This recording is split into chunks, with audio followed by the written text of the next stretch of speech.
तो इस बार हमने सोचा है एक तो दशा और इसके साथ साथ गोचर का इस्तेमाल कुंडली पे लाइव किस प्रकार से किया जाएगा। तो कुछ पॉइंट्स जो कि बेसिक्स के तौर पे लिखवाए जाएंगे वो नोट करने हैं और एग्जांपल्स तो हम लेंगे ही लेंगे। तो पहले हमने समझना है कि दशा पैटर्न क्या है और क्यों उसको हम इंपॉर्टेंस दे रहे हैं।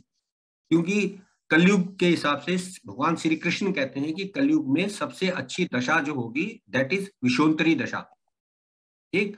और वो ये बोलते हैं कि विषोत्तरी दशा का लॉजिक इज दैट कि ये मान रहे हैं कि कलयुग में आदमी की जो एज होगी वो 120 साल के आसपास होगी। उससे ज्यादा होना बहुत rarest of the rare case होगा। ऐसा नहीं है कि नहीं होती है, लेकिन होती है, लेकिन बहुत रेयर है। तो 120 साल की एज दी गई है। आंतरिक ग्रह जो है पृथ्वी से सूर्य के अंदर की ओर जाते हुए जो हमारे रखे गए हैं उनका टोटल 60 है। और बाहर के जो ग्रह हैं दैट इज पृथ्वी से आगे की ओर जाने वाले उनका टोटल भी 60 है। तो दोनों को मिलाकर 120 साल की आयु व्यक्ति के लिए निर्धारित की गई है। अब ये निर्धारण के बहुत सारे पैमाने हैं। कुछ लोग कहते हैं कि जी क्यों क्यों की गई है, किस प्रकार से की गई है। तो कुछ बेसिक्स आइडियाज मैं आप लोगों को दे देता हूँ कि क्यों इसको कहा गया है ऐसा। बेसिकली आ गए सुभाष जी हमारे। तो उसमें क्या कहा गया कि एक तो ये था कि भाई आयु के हिसाब से हम ये गणना कर पाए कि व्यक्ति विशेष के लिए आगे संभावनाएं क्या क्या होगी या कब क्या चीज घटित होगी, क्योंकि कुंडली तो सेट बन गई आपकी। तो अब परेशानी ये आई कि भाई अब कुंडली आप हमें दे रहे हो, लेकिन हम ये कैसे पता लगाएंगे कि इस बच्चे के साथ या इस जातक के साथ क्या होगा। तो इसके लिए हालांकि 42 दशाओं का उल्लेख वृत्त पराशर और शास्त्र में किया गया है, लेकिन अकॉर्डिंग टू उत्तर काल अमृत और अगेन बाय श्री कृष्ण ये माना गया कि हम जो है इस समय कलयुग में दशा को सबसे बेस्ट मानेंगे। इसके अतिरिक्त हमारे राव साहब कहते हैं कि यदि कोई स्पेशल दशा किसी की कुंडली में लगती है तो आप उसको भी जरूर लगाएं। अब ये स्पेशल दशा क्या है, इस पे रखा गया है कि कुछ सिम्टम्स बनाए गए हैं, जैसे कि लग्ने सप्तम में हो तो चतुर्थिति समादशा लगेगी, लग्ने दशम में हो तो द्विसप्तति दशा लगेगी। इस तरह की बातें उठाई गई हैं, खैर वो एक अलग मुद्दा हो जाएगा। इसके अलावा जैमिनी की दशाएं भी हैं जो चर दशा स्थिर दशा वगैरह होती हैं। फिर इसके अलावा योगिनी दशाएं भी हैं, अष्टोत्तरी दशाएं भी हैं। तो इस प्रकार की 42 दशाएं हैं। कालचक्र दशा भी एक दशा है, लेकिन हम बात बेसिकली करेंगे विषोत्तरी दशा की, क्योंकि वो इजिली अवेलेबल है, समझने में आसान है। प्लस हम लोग 99% जो इंडियन ज्योतिषी हैं वो इस पे ही काम कर रहे होते हैं। एक आधा ज्योतिषी वो संभावना इधर उधर की क्लास लेता है या उसके भी एक्सपर्टाइज ले लेता है। हालांकि मैं कम से कम 5 एक दशा लगाता हूँ, 9 दशा तक मैं गया था, लेकिन 5 दशा में एक्यूरेटली लगा लेता हूँ, लेकिन वो भी प्रैक्टिस करनी पड़ती है। तो बात कर रहे थे विषोत्तरी दशा, that is as a name suggest विषोत्तरी, दैट इज 120 दशा, ईयर्स की दशा। तो अब पैटर्न क्या था, जैसे मैंने बताया आंतरिक ग्रह 60 वर्ष, बाहरी ग्रह 60 वर्ष। अब आंतरिक ग्रहों में राहु केतु को इन्वॉल्व किया गया, क्योंकि राहु को 18 वर्ष कर दिए गए और केतु को 7 वर्ष कर दिया गया, ताकि हम इधर उधर की डिफरेंस को बराबर करके साथ साथ रख सकें। अब कुछ लोग बोलते हैं कि उत्पत्ति कैसे हुई, कि भाई इन दशाओं को हम मान कैसे लें कि भाई सूर्य को आप इतने दे रहे हो, अपने को 20 साल दे रहे हो, इसका क्या लॉजिक है। तो जो मैंने पढ़ा है या जो मैं समझता हूँ वो मैं आप लोगों को बता देता हूँ कि आदि काल में ये देखा गया कि बेसिकली 6 ऋतु परिवर्तन समाज में हो रहे थे या धरती पे होते हैं बेसिकली वर्ल्ड वाइड। अब हमने उनको कई नाम दे दिए, लेकिन हम 6 परिवर्तन ऋतुओं के मानते हैं। और ये परिवर्तन होते हैं अकॉर्डिंग टू सूर्य की गति। अब सूर्य जब बदलता है तो राशि के हिसाब से ऋतु परिवर्तन होती है। तो ये ऋतुएं टोटल 6 रखी गई और ऐसा कारण हुआ तो सूर्य को 6 वर्ष दिए गए कि भाई सूर्य जो है वो साल में जब बदल रहा तो 6 बार में हमारे मौसम की स्टाइल बदल जा रही, कभी बारिश हो, फिर इन दो ठंड आ जा रही है, फिर गर्मी, इस तरह से शिशिर हेमंत ऋतु करके 6 दे दी गई। तो क्लियर है, पढ़ा है, मैं आपको बता रहा हूँ वास्तव में क्या रीजन, क्योंकि वो किसी को भी नहीं पता है, सबके अपने अपने लॉजिक्स है। लेकिन हम ये मानते हैं कि सूर्य क्योंकि धरती पे 6 बार परिवर्तन कर देता विद इन 1 ईयर 365 दिनों में, तो उसको 6 वर्ष के लिए रखा गया। अब ये कहा कि भाई सूर्य को तो हमने 6 वर्ष दे दिए, अब आगे अब चंद्रमा को भी पकड़ा गया। तो चंद्रमा का ये मानना था कि चंद्रमा जो है महीने में पूरे की पूरी ब्रह्मांड का चक्कर लगा लेता है एक ही महीने में, जबकि सूर्य 1 वर्ष में लगा रहा है। तो इसकी गति तो डबल होनी चाहिए। तो डबल की जब बात आई तो वो बन रहा था आपका 12 वर्ष। अब 12 वर्ष के लिए उन्होंने कहा कि अगर हम 12 का पैमाना लेते हैं तो उसमें कुछ दिन जो है अगर हम 12 तिया के हिसाब से जोड़ रहे हैं तो 36 360 जो कि ओवरफ्लो जाता है। और क्योंकि चंद्रमा 27वें दिन में घूम जाता है तो उन्होंने 3 3 दिन हर महीने से बचाने की कोशिश करी। तो अब 2 महीने स्थिर अलग हट गए, तो उसके लिए फिर उसको 10 दे दिया गया, 12 की जगह उसको 10 कर दिया गया कि भाई इसको 10 का चक्कर दे दो। अब कुछ लोग बोलेंगे जी चक्कर पूरा हो रहा है, हो रहा है, वो हम गणना की बात नहीं करें, जो मैंने पढ़ा है मैं आपको एक्सप्लेन कर रहा हूँ कि इसको इस आधार पे ले लिया गया। अब यहाँ एक और गजब की बात हुई कि सूर्य के ठीक पहले और चंद्रमा के ठीक बाद एक ग्रह उदित होता है जो धरती पे 2 बार दिखाई देता है दिन में। कौन सा ग्रह है वो?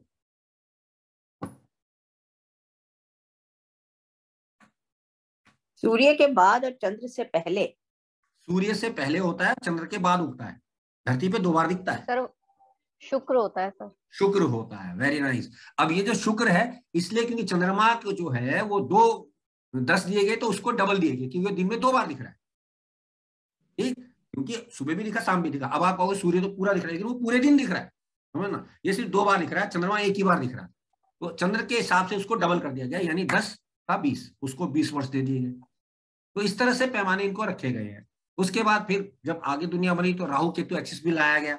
अब राहु केतु एक्सिस की उत्पत्ति बहुत बाद में हुई है क्योंकि राहु केतु पहले जमाने में नहीं होते थे, यानी कृष्ण भगवान की कुंडली में या श्री रामचंद्र की कुंडली में उनका उल्लेख आपको नहीं मिलेगा। तथाकथित कुछ विद्वान जो हमारे जमाने के अपने हिसाब से लगा लेंगे जी इसके साथ था उसके साथ था, वो विवादित विषय, हम उस पर नहीं जा रहे।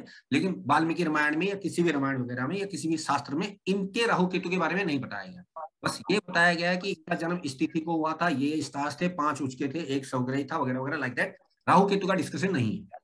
तो Rahu Ketu are introduced after that, उसको बाद में लाए गए। और ये आया यवनों से, यवन दैट इज कॉल्ड, जो कि मुगल सभ्यता के लोग थे या जो इराक ईरान से संबंधित लोग थे, उन्होंने राहु केतु को ताजिक नीलकंठी में इंट्रोड्यूस किया था फर्स्ट टाइम। तब भारत को इसको लाया गया और राहु को ही माना गया कि चंद्रमा जहां पृथ्वी की कटान बिंदु को काटता है दैट इज कॉल्ड राहु, नीचे की बिंदु केतु, ऊपर की। ठीक, तो ये बात इंट्रोड्यूस किए गए। तो अब इसका निर्धारण भी किस तरह से किया गया है ये भी एक विवाद है, लेकिन जो जानना चाहते हैं उनको मैं बता देता हूँ कारण क्या था। रिकॉर्डिंग है सर। शनि जो है वो 19 रिकॉर्डिंग वर्ष का रखा गया और राहु को 18 वर्ष का रखा गया। तो अब शनिवत राहु कहा जाता है, शास्त्रों में शनिवत राहु कहा गया है। तो उसके पीछे का विज्ञान ये है कि शनि जो है राहु के समान दशा लेते हैं, लेकिन राहु उल्टा होता है और शनि इन पूरे एपिसोड में 2-3 बार रेट्रो हो जाते हैं। ठीक, जब वो रेट्रो होते हैं तो वो 1 साल का जो डिफरेंस है वो बराबर हो जाता है। तो राहु और शनि की डिग्री या दशा 18 साल की करीब बनती है, लेकिन शनि को 1 साल ज्यादा दिया गया। क्यों? क्योंकि वो रेट्रो होने पर राहु की तरह हो जाता था और राहु तो उल्टा ही रखा गया, तो उसको शनिवत राहु कह दिया गया दशा के पैटर्न की वजह से। ये दोनों बराबर काम करेंगे। इसके एंगल से अब आप इसको लाइए मंगल को, मंगल 7 साल का है तो केतु को भी 7 साल की दशा दे दी इसके हिसाब से कि भाई केतुवत मंगल। ये वो रीजन है जो अक्सर आपको बताया जाता है कि भाई शनिवत मंगल राहु वगैरह। तो ये ध्यान रखिएगा कि दशा की वजह से ऐसा कहा जाता है, ऐसा नहीं है कि इनका सिद्धांत ऐसा है। दोनों का सिद्धांतों में बहुत डिफरेंस है। अब कुछ लाल किताब वाले आए जी बोलते हैं जी शनि तो राहु तो शनि का चेला है, एजेंट है वगैरह वगैरह, वो सब बात मैं नहीं कर रहा हूँ। मैं एक सिंपल फंडा आपको सिखा रहा हूँ कि हमने इस तरह से इनको पकड़ा है। अब मैं जैसा मैंने कहा कि मैं टोटल 120 कर रहा था, 60 इधर 60 इधर कर रहा था, तो जो बीच में जो बचा ग्रह था वो बृहस्पति था, उसको 16 दिया गया। उसकी तरफ बचा बुध, उसको 17 दे दिया गया। तो इस तरह से ये पैटर्न बना दिया गया कि भाई 120 साल की बात हो गई जो मैंने पढ़ा है। अब ये कितना सही गलत है वो बात की बात है, लेकिन हम मान लेते हैं कि ये इस तरह से जनरलाइज्ड है जो हमें बताया गया है। अब कुछ और वजह भी हो सकती है, लेकिन जो हमने पढ़ा वो मैं आपको बता रहा हूँ। यार ये तो हो गई बात उसकी।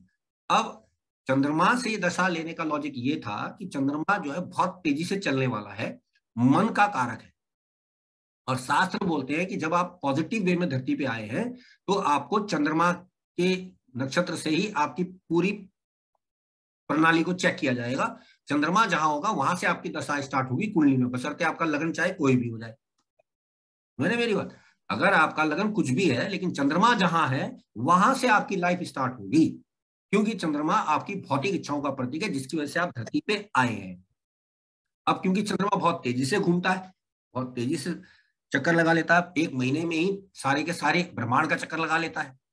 तो इसको देखते हुए कंसिडरेशन दिया गया कि चंद्र को दिया जाए, क्योंकि मन का कारक है, तेजी से चलता है और दुनिया में बहुत सारी चीजें घटित होती हैं अनएक्सपेक्टेडली, जो कि अगर हम देखेंगे तो सिर्फ चंद्रमा से ही देख सकते हैं, बिकॉज इससे ज्यादा तेज चलने वाला कोई प्लैनेट है ही नहीं। शास्त्रों में इसकी उपमा दी गई है खरगोश के बच्चे के साथ या फिर हिरण के साथ। ठीक, आपको देखा होगा कि जब पूरा चांद होता है तो उसका कंपेयर किया जाता है खरगोश के बच्चे के साथ या हिरन के साथ, बिकॉज दोनों के दोनों बहुत तेज कुलाचे भर के चल रहे होते हैं, भागते हैं, तो उससे इसको सिग्निफाई किया गया कि भाई चंद्रमा जो है इस तरह का है। अब कहानी के पीछे मैं नहीं जा रहा, वो सब आप जानते हैं कि खूबसूरत था, पत्नियां थी वगैरह वगैरह, वो सब बातें आप सबको पता है। हम जो मेन मोटिव की बात करेंगे, भाई दशाएं क्यों रची गई और क्या परिणाम आया। नमस्कार वैसे, नमस्कार।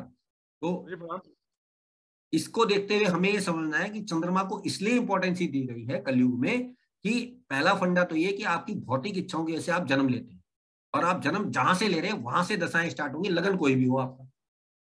अब लगन की इंपॉर्टेंस क्यों थी कि भाई लगन का मतलब शरीर जब आया धरती पे तब क्या स्थिति थी।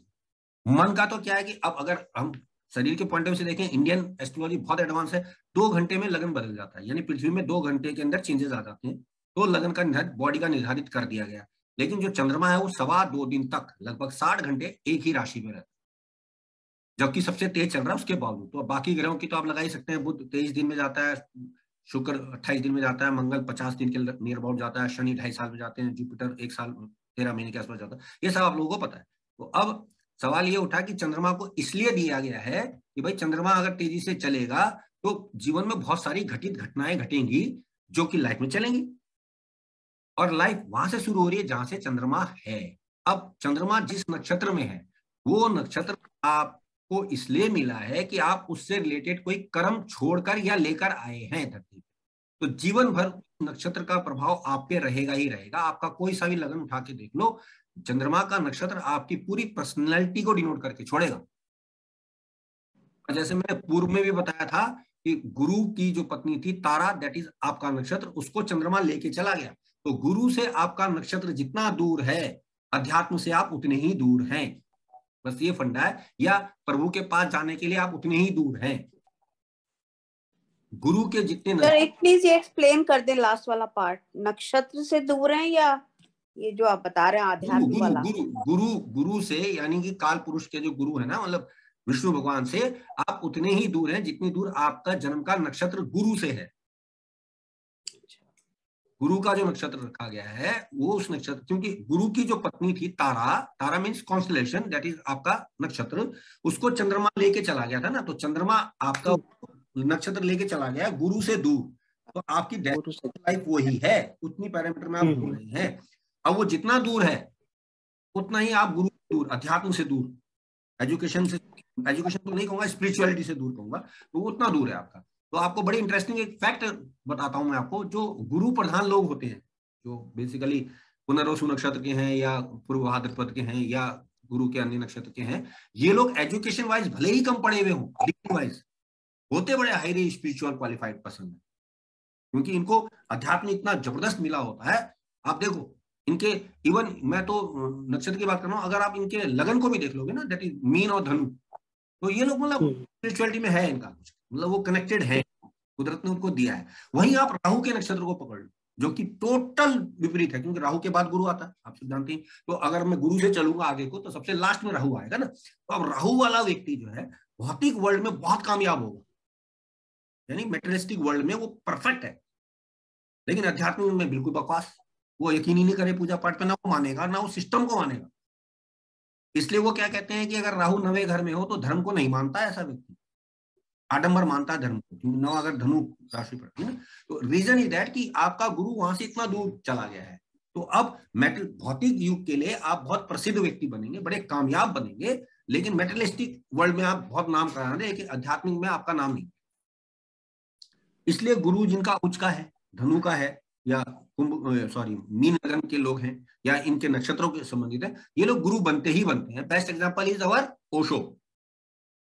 ओशो का जो अगर आप देखें वृषभ लगन है, 8th Lord that is Jupiter exalted in 3rd house, वो गुरु रहा वर्ल्ड में, समझे। अब कुछ लोग कहेंगे कि उनका चिंतन वो था प्राणी कारण, हम उसकी बात नहीं कर रहे। हम बात कर रहे हैं कि व्यक्ति गुरु था, बिकॉज 8th लॉर्ड यहाँ गुरु ही बना और वो उच्च का था 3rd हाउस में, 8 to 8 में। ठीक, अब दूसरे रूप को पकड़ते हैं कि राहु वाला जो है दैट इज अवर महानायक अमिताभ बच्चन, राहु का नक्षत्र लेकर आए हैं, दैट इज स्वाति। ठीक, आप देखो महानायक की क्या स्थिति है, धर्म के मामले में कुछ नहीं है, बाकी कुछ भी करवा लो उनसे आप। ठीक है, तो ये क्या कि आपको पैटर्न लाइफ में मिलने वाला है। जो लोग ये पैटर्न समझ जाएंगे वो कामयाबी की ओर बढ़ते चले जाएंगे। जो लोग बेचारे डिलेमा में जी रहे हैं कि more than 80% of the world, recording दे दी। बात तो हो गई आपकी नक्षत्र की। और ये इसलिए बताया मैंने कि बेसिक इंट्रोडक्शन आपको पता हो जाना चाहिए कि दशाएं यूं रचेंगी, पैरामीटर यूं चलेगा लाइफ का। तो अब आप जो भी नक्षत्र लेकर आए हैं, किसी का भी हो सकता है, आपको पता है 9 के 9 ग्रहों किसी का भी, जो भी नक्षत्र है, अगर मेटेरियलिस्टिक वर्ल्ड में कामयाब होना है तो जो नक्षत्र मिला है उसको आप बहुत बढ़िया तरीके से एक्टिवेट करके चलिए। अध्यात्म की तरफ अगर आना है तो आप उससे गुरु की दूरी को देखिए, उसकी तरफ बढ़िए। सर एक सेकेंड, एक चीज क्वेश्चन पूछना है। जो आप कह रहे हैं नक्षत्र लेके आए हैं, आप जन्म नक्षत्र की बात कर रहे हैं? एग्जैक्टली चंद्रमा जी जी जी। ठीक। अब ये मैं कि आपको 9 जो नक्षत्र मिलते हैं राशियों के, 1 से 4 और 5 से 8 और 9 से 12 के बीच, मैटरनल लाइफ का उसी में 120 साल आनी है ना, चाहे इधर से गिनो वो आना ही आनी है। अब ये 1 5 9 एक्सिस पे बनते ही बनते हैं, त्रिकोण पे बनते हैं 1 5 9 पे। तो लाइफ में आपको कौन सा लगन मिला है आपको ये समझ जाना है। जैसे 1 से 4 के बीच मिला है तो आप पूर्व के हैं, आपकी सोच पहले वाली है, बचपन वाली है। अच्छा अच्छा।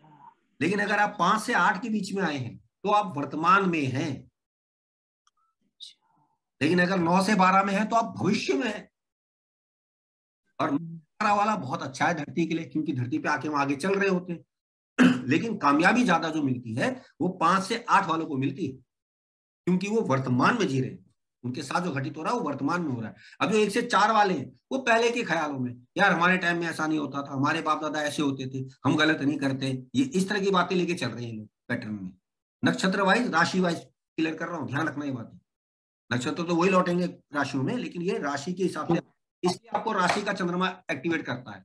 इसलिए वो कहते हैं इसका कुंडली में देखिए, लगन कुंडली के अलग चंद्रमा की प्रधानता शास्त्रों में इसलिए दे दी गई कि पैटर्न यहाँ का चलेगा। अब मान लो कि मुझे लगन मिल जाए कोई खराब सा, मान लो मैं मान लेता हूँ वृषभ लगन मिल गया, खराब तो नहीं कहूंगा लेकिन मान लेते हैं शुरुआत का लगन है ना, तो अब मैं पूर्व की बातों पे ज्यादा सोचता हूँ जैसा मेरे यहाँ होता था, जमाने में होता है। लेकिन अगर मुझे मान लेते हैं राशि मिल गई मेरे को धनु, तो मेरा जो शरीर है वो सोच रखता है पुरानी, लेकिन मेरे माइंड में जो सोच वो आगे की है। डिलेमा में जी रहा हूं, समझना मेरी बात को। शरीर का मन से द्वंद्व चल रहा है, कामयाब नहीं हो रहा, मुझे रास्ता नहीं सूझ रहा। शरीर कुछ और चाह रहा, माइंड कुछ और चाह रहा, और आत्मा की तो मैं बात ही नहीं कर रहा क्योंकि आत्मा तो सूर्य की है तो अलग ही खत्म। तो आप देखो 2 डिलेमा में आदमी जी रहा है। इसलिए वो कहते हैं कि अगर आपके लगन का चंद्रमा का नक्षत्र या चंद्रमा की राशि मित्र ना हो तो आप द्वंद्व में जियोगे दुनिया के अंदर, आपके अंदर द्वंद्व रहेगा। और द्वंद्व क्या है? कॉन्फ्लिक्ट। आप कुछ कंफ्यूज हैं, कहीं अटके हैं, कुछ समझ में नहीं आ रहा, कुछ है। अब ये गाइड कौन करेगा? गुरु।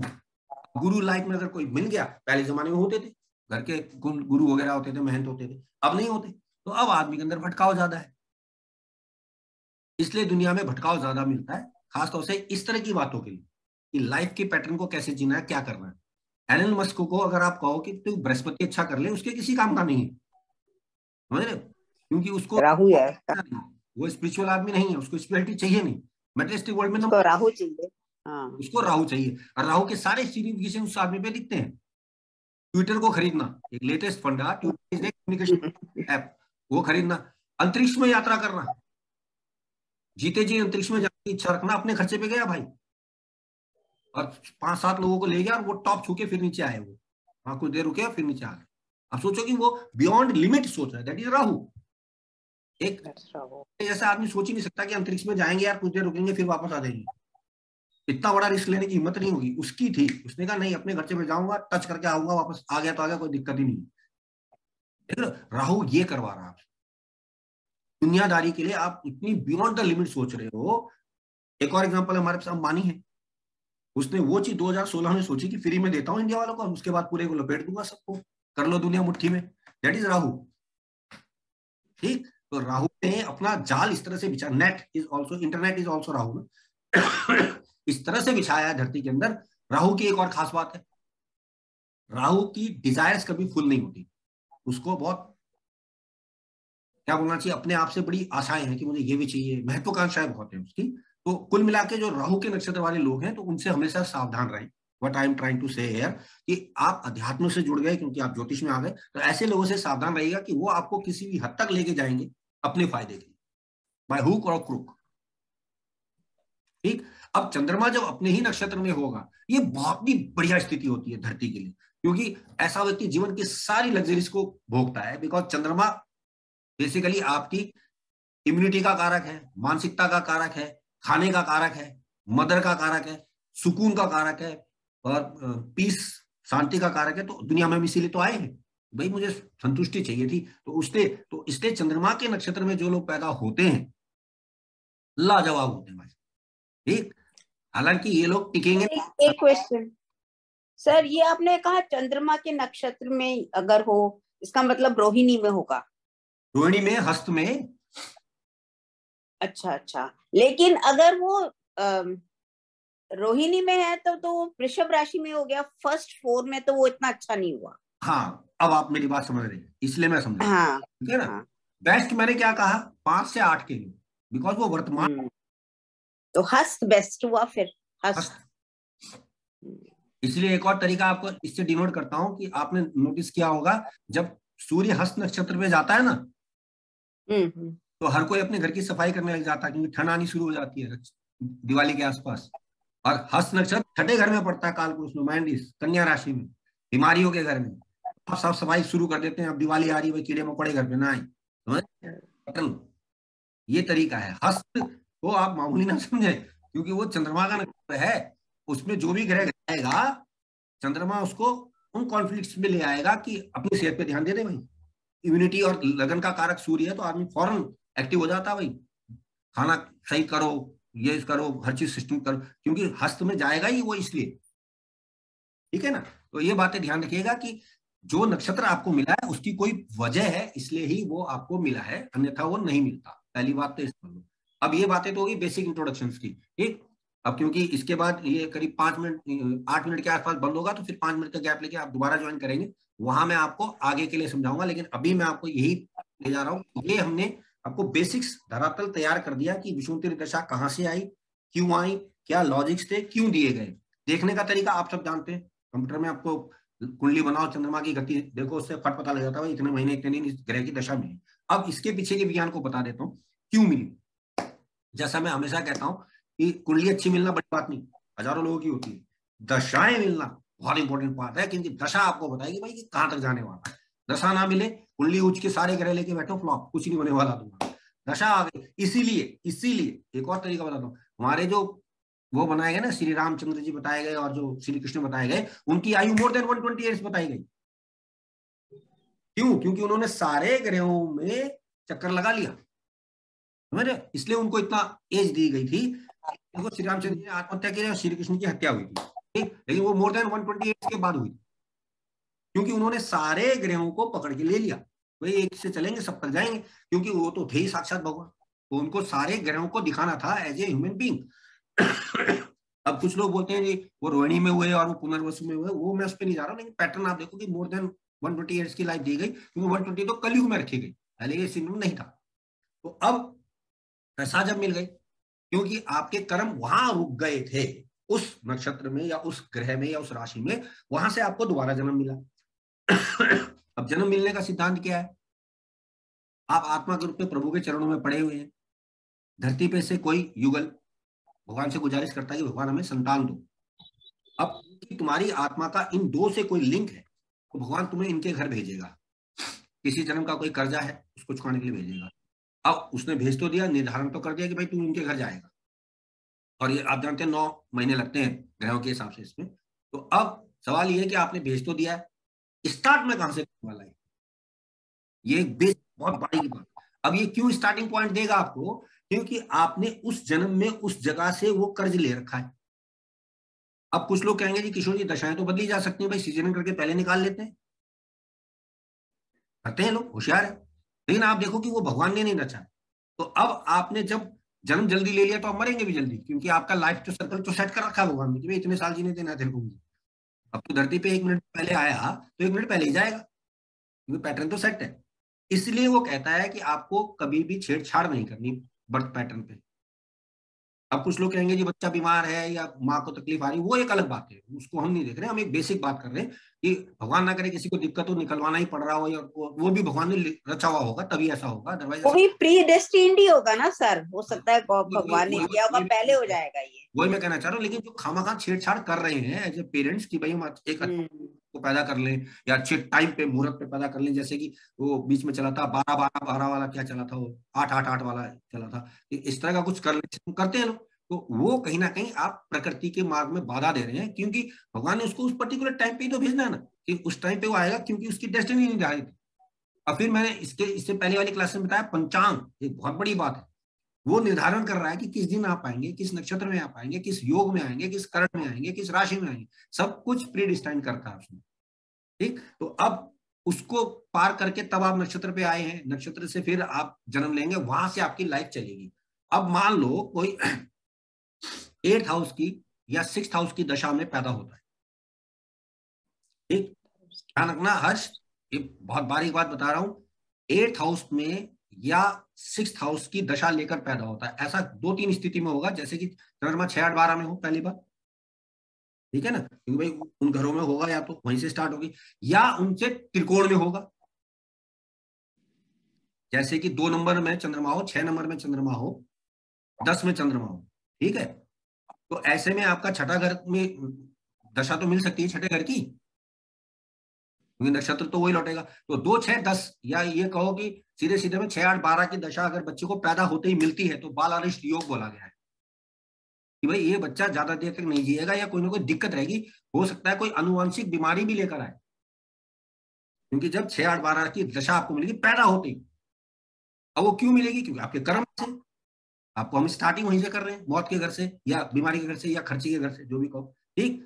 अब बीमारी के घर, लेकिन ये कंफ्यूजन थोड़ा सर, सॉरी सर, अगर जैसे कोई ये वाला मेष राशि हो या दूसरी वाली वृश्चिक हो, तो मतलब लगन भी वही है और फिर 6 और 8 में भी पढ़ते हैं उनकी राशि, उसमें क्या होगा? नहीं नहीं नहीं, लगन में, लगन से मतलब हम बात कर रहे हैं चंद्रमा के नक्षत्र की, जब चंद्रमा के नक्षत्र वो हो जो छठे, 8वें और 12वें घर में पड़ते हैं कुंडली में, उस पर्टिकुलर, हम मेष की बात नहीं कर रहे हैं, हम उस कुंडली में उसका जन्म के समय चंद्रमा छठे, 8वें, 12वें नक्षत्रों, मतलब भाव के नक्षत्रों में अगर होगा, तो आपको जन्मजात बीमारी के योग बनेंगे।